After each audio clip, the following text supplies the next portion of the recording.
نماز قضا کرنے کی آخرت میں سزا کیا ہے؟ ظہیر احمد انڈیا سے پوچھتے ہیں، ایک وقت کی نماز اگر قضا ہو جائے تو اس کی کیا سزا ہوگی؟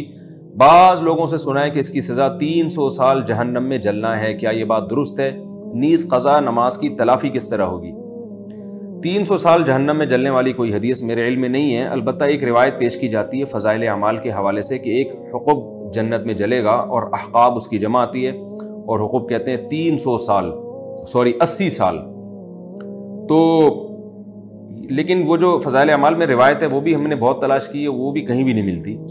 تو 80 سال والی حدیث بھی ٹھیک نہیں ہے، اس کی کوئی سند ہی ہمیں نہیں ملی، بہت تلاش کیا۔ فضائل اعمال میں ہم نے جب دیکھا تو شیخ الحدیث حضرت مولانا زکریا رحمہ اللہ نے خود اس کے بارے میں نیچے لکھا ہوا ہے کہ اس کی سند پر میں مطلع نہیں ہو سکا، اور نزول الابرار کا انہوں نے حوالہ دیا، تو میں نے جب نزول الابرار کو دیکھا تو اس میں بھی سند نہیں ہے۔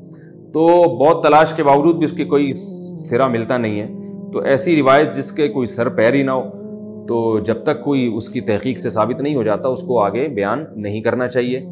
اور 300 سال والی جو حدیث ہے یہ بھی کہیں بھی نہیں ہے۔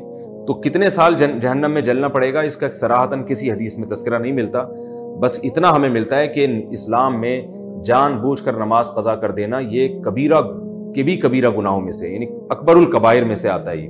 تو اس لیے نماز نہیں قضا کرنی چاہیے اور جہنم کی آگ سے بچنے کی کوشش کرنی چاہیے۔